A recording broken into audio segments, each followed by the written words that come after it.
नमस्कार बच्चों। बीए तृतीय वर्ष के विद्यार्थियों का स्वागत है।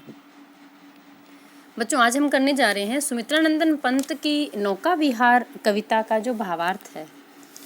सबसे पहले आपको ये पता होना चाहिए कि ये कवि ऐसे हैं जिनकी माता का देहांत बचपन में हो गया था और प्रकृति के बहुत ही नज़दीक और निकट रहे।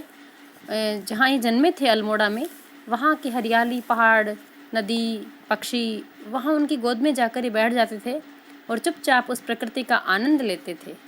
तो ऐसे में ये जो कविता है, ये गंगा नदी के अंदर जो नौका विहार इन्होंने किया उसका वर्णन है, चित्रण है। लेकिन बच्चों, ये केवल स्थूल चित्रण नहीं है। आपको ये ध्यान में रखना होगा कि गंगा नदी में नौका विहार करते समय वहाँ का जो प्राकृतिक सौंदर्य है, उस प्राकृतिक सौंदर्य का वर्णन करते हुए इन्होंने इस कविता में अपने जो भाव हैं वो आध्यात्मिक भावों से जोड़ दिया है।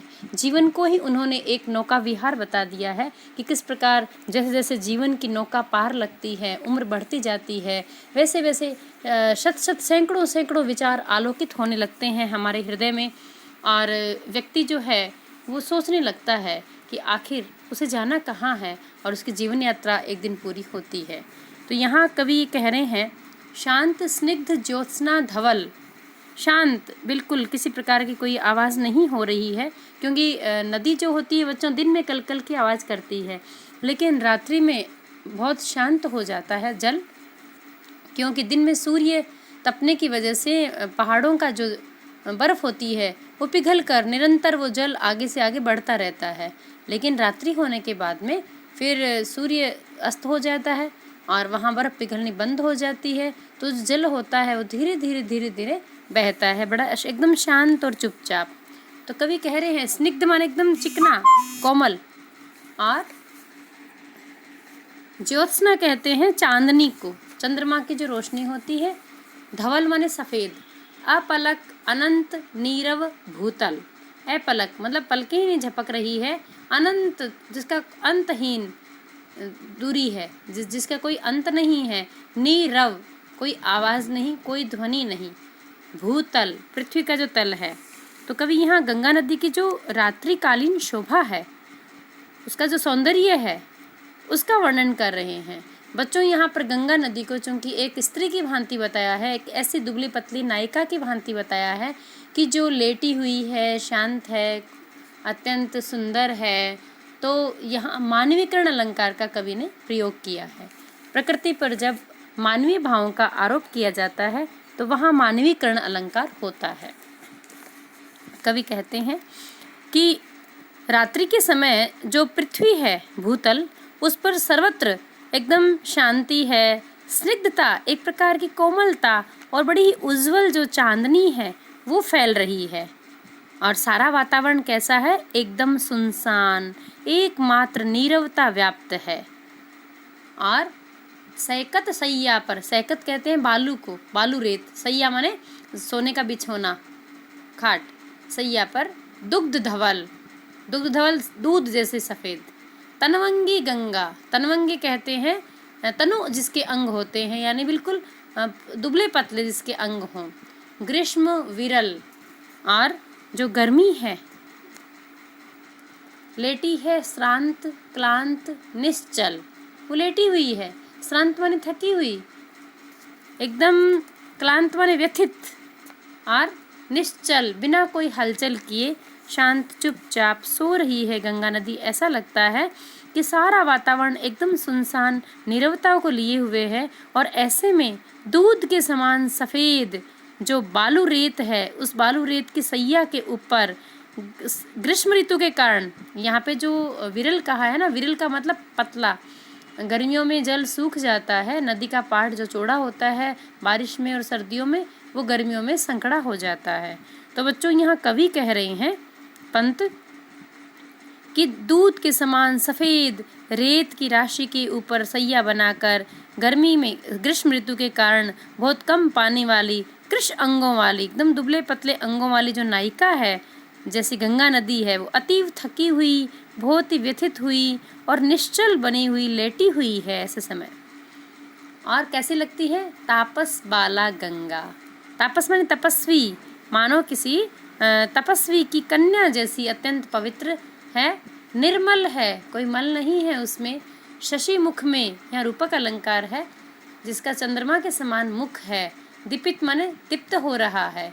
मृदु करतल, मृदु का अर्थ यहाँ मीठा नहीं होगा।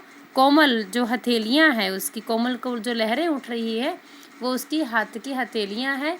लहरें उर पर कोमल कुंतल, और उसकी हृदय पर जो कोमल बाल होते हैं, कुंतल केशों को कहते हैं, जो लहरें अटखेलियाँ कर रही है उसके ऊपर, यूँ लगता है मानो उसके नायिका के बाल जो हैं वो लहरा रहे हैं।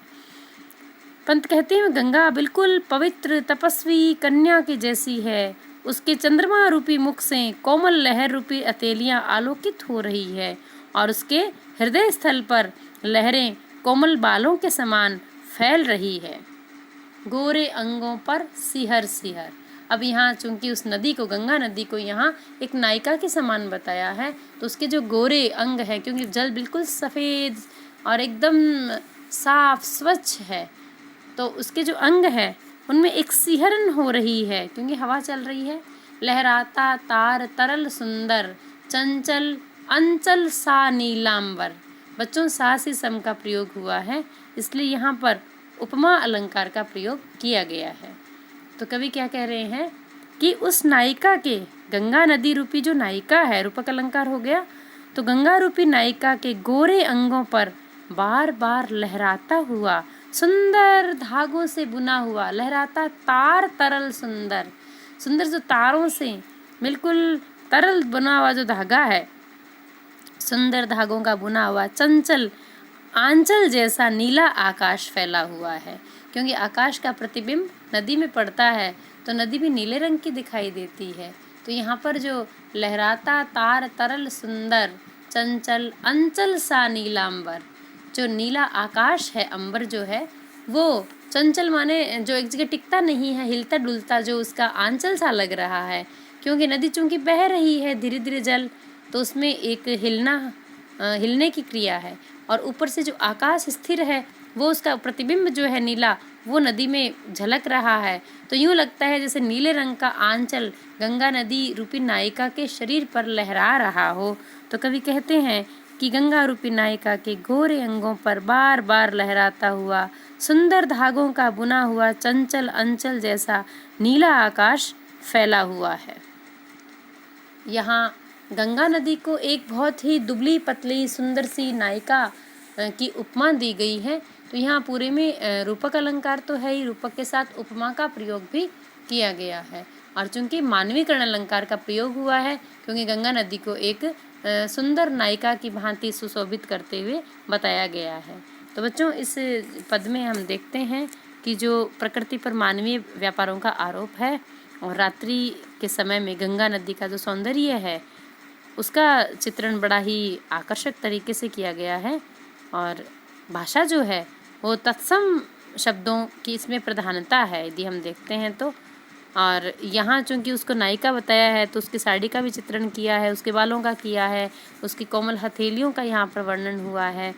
तो छायावादी जो काव्य शैली है, छायावाद के कवियों की, जिसमें प्रेम, जिसमें सौंदर्य का चित्रण मुख्य है, तो उसका छायावादी काव्य शैली के अंतर्गत ही इसके अंदर, कविता के अंदर उन्होंने प्रयोग किया है। आज इतना ही बच्चों, धन्यवाद।